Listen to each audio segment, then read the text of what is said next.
Assalamualaikum warahmatullahi wabarakatuh. Kembali lagi bersama saya Iksan Gele. Di video kali ini, saya menceritakan mengenai kisah misteri horor dengan judul Gerbang Kematian. Cerita ini ditulis oleh teman Facebook saya yang bernama Celeng Oleng. Saksikan kisah misteri ini sampai selesai. Dan jangan lupa untuk like, komen, dan subscribe agar channel ini bisa berkembang.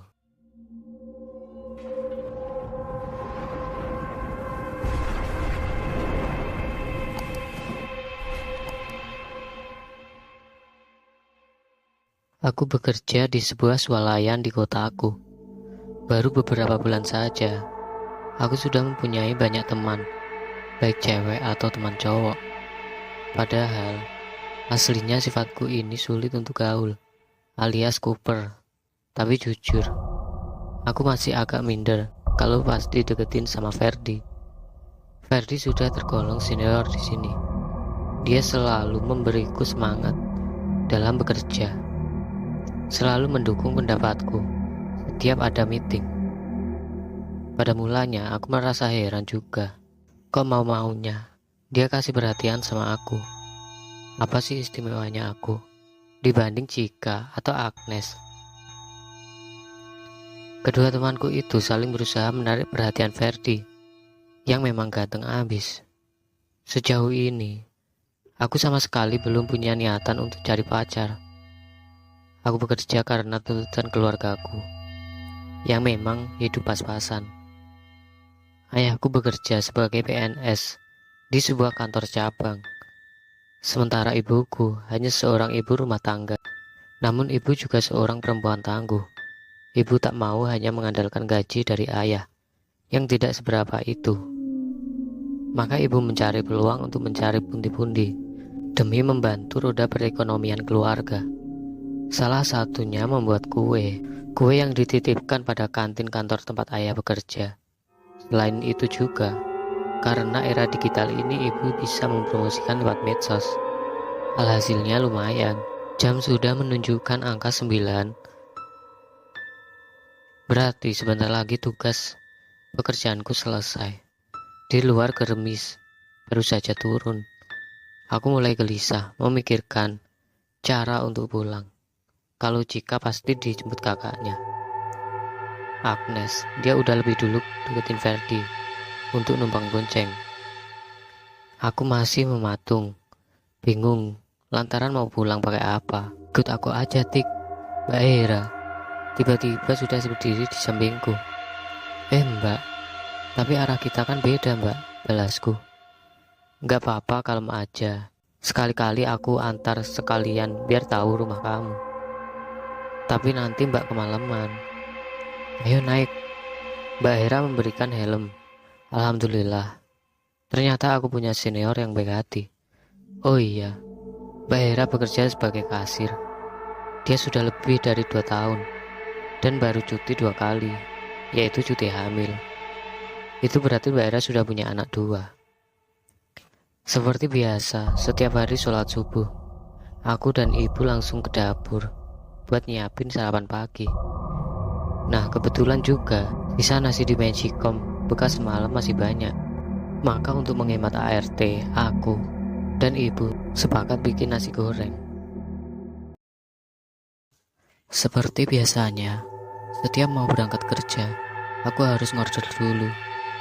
Sambil menunggu aku bantuin ibu beresin kue yang akan dibawa oleh ayah mengirim ke kantor. Baru saja membantu ibu, ojol yang aku order sudah sampai. Dengan Mbak Atika, tanya driver, yang ternyata seorang cowok masih muda. Betul, Mas Dirga, aku balik tanya. Dia mengangguk, lalu menyerahkan helm yang langsung aku pakai. Ibu, aku berangkat, teriakku.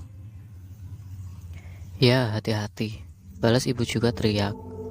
Sudah lama kerja di sana, Mbak. Driver yang bernama Dirga membuka percakapan dengan sedikit keras, mengatasi suara mesin motor. Belum juga, Mas. Baru beberapa bulan kok, jawabku. Mas sudah lama jadi driver? Aku balik tanya. Lama juga sih, cuma baru hari ini. dapat order dari Mbak. Tanpa terasa kami pun telah sampai.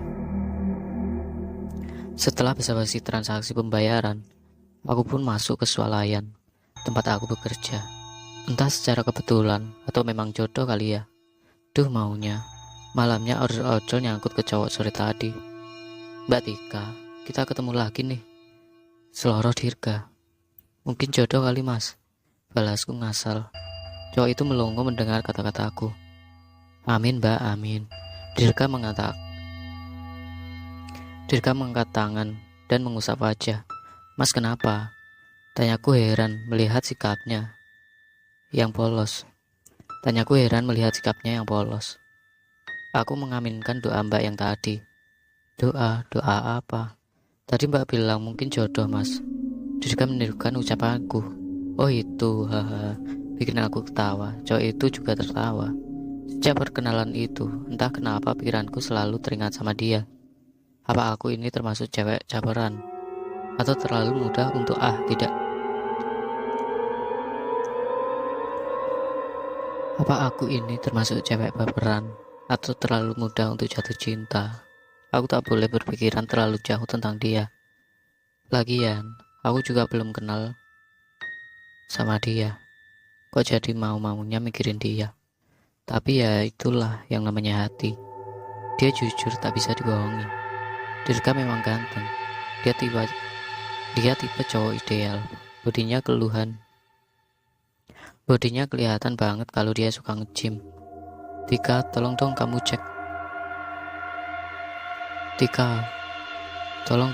cek rak peralatan mandi. Sekalian kamu susun, barangkali ada yang tercampur. Tiba-tiba Mas Ferdi sudah berdiri di depanku. Oh iya mas, jawabku terbata-bata. Kemudian aku menuju rak yang harus aku rapikan. Ups, apa mata aku gak lagi salah lihat ya? Itu kan Dirga, cowok ojol yang barusan aku pikirin. Kok bisa ya dia langsung ada di sini? Jangan-jangan memang aku bisa mengusugesti orang ya. Aku melihat Dirga sedang di rak bagian mie instan. Kemudian matanya mencari-cari.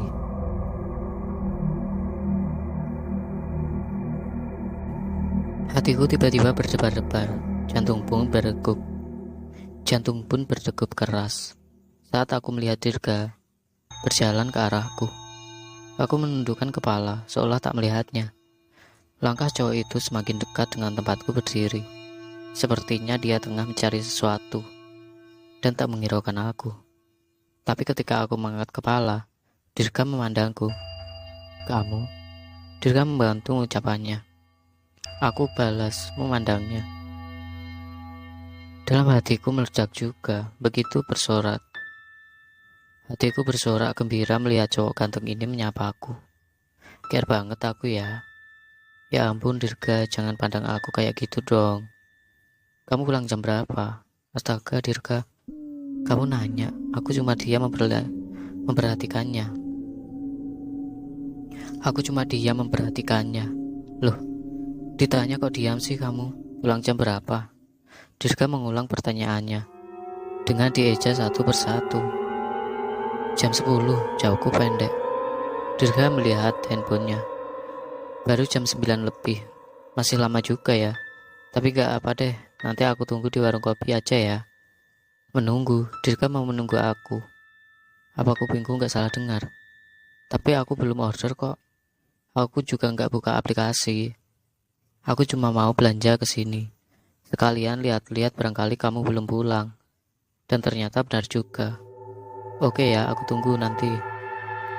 Dirga, kok sempat-sempatnya mau nungguin aku? Duh, senengnya bisa pulang sama cowok ganteng yang lagi aku pikirin. Bukan cuma ganteng doang sih, tapi yang pastinya aku gak perlu ngeluarin duit buat bayar bang ojolku ini, alias gratis. Pegang pinggang aku juga gak apa-apa loh, bercanda juga nih cowok. Dak-dikduk lagi deh hatiku. Ayo pegang pinggangku, aku mau terbang nih. Takut keburu hujan. Betul juga dia bilang begitu. Jadi bukan cuma alasan agar aku meluk pinggangnya. Oh, tanganku dengan agak gemeteran lalu melingkar di pinggangnya. Banget, sungguh. Aku gak bohong. Maklum, baru pertama kali aku menyentuh bagian perut cowok. Rasanya gimana gitu. Pas sampai di depan rumah, gerimis mulai turun. Makin lama makin besar. Maksud dulu, Mas. Seruku mengatasi suara hujan yang makin lebat. Namun Dirga masih tetap di atas motornya. Makasih deh, lain kali aja. Jangan lupa salam buat bapak sama ibu kamu. Balas Dirga juga berteriak. Tapi hujan makin deras, nanti kamu sakit loh, Mas. Tenang aja, paling juga demam rindu. Rinduin pacar ya, Mas? Rinduin kamu lah. Di kamu. Aku pulang dulu ya, dah. Kedekatan aku sama Dirga diam-diam jadi perhatian teman-temanku. Baik Cika, Agnes, atau Mbak Hera. Baik Cika, Agnes, atau Mbak Hera. Tapi bukan cuma mereka yang kepo sama aku. Mas Ferdi juga sering uring-uringan, menyinggungku.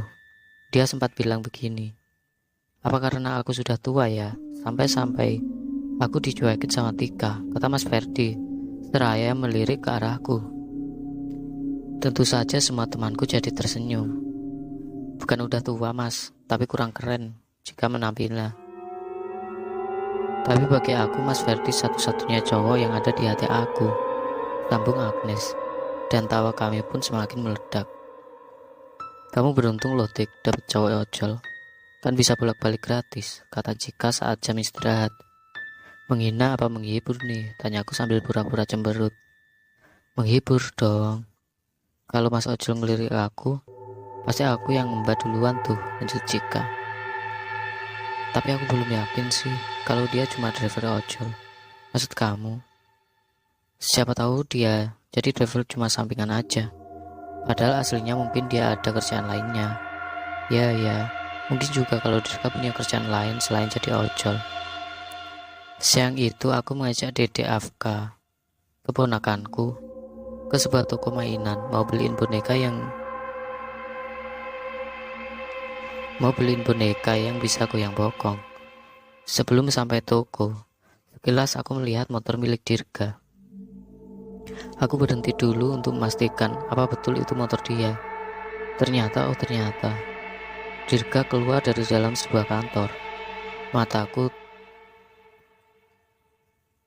Mataku tak siap melihat cowok itu. Begitu beda. Dia mengenakan kemeja putih plus dasi yang mencekik lehernya. Sepatunya juga kantoran. Beda banget saat dia jadi ojol. Tika, kamu ada di sini. Mau kemana? Terus ini siapa? Tanya Dirga meneron. Mas, kamu. Aku tak bisa melanjutkan kata-kataku. Aku hanya terpukau melihat cowok di depanku ini. Kenapa, Tik? Ada yang aneh dengan aku. Kamu kerja di sini, Mas? Oh itu, iya, Tik. Aku kerja di kantor ini, tapi aku juga driver ojol untuk mencari tambahan. Dan ojol tetap untuk kamu, Tika. Aku hanya terdiam, hatiku masih dipenuhi beribu-ribu tanda. Tanya. Siapa sebenarnya Tika? Dirga pamit karena ada urusan kantor. Kemudian aku dan Dede Afka masuk ke toko mainan. Ternyata benar apa yang dikatakan Cika dan Agnes. Kalau Dirga bukan sekedar driver ojol, tapi ada yang sampai saat ini belum kepikiran. Aku belum punya nomor WA Dirga. Bagaimana aku bisa menghubungi dia kalau aku pengen curhat? Curhat apa? Toh dia belum jadi apa-apa aku. Mungkin nanti deh. Dan sekian dulu cerita dari saya. Jika kalian memiliki pengalaman horor misteri, silahkan hubungi saya melalui Instagram atau email saya yang sudah saya cantumkan di deskripsi. Dukung terus channel ini dengan cara like, komen, dan subscribe. supaya saya lebih bersemangat menceritakan kisah misteri horor lainnya. Terima kasih. Wassalamualaikum warahmatullahi wabarakatuh.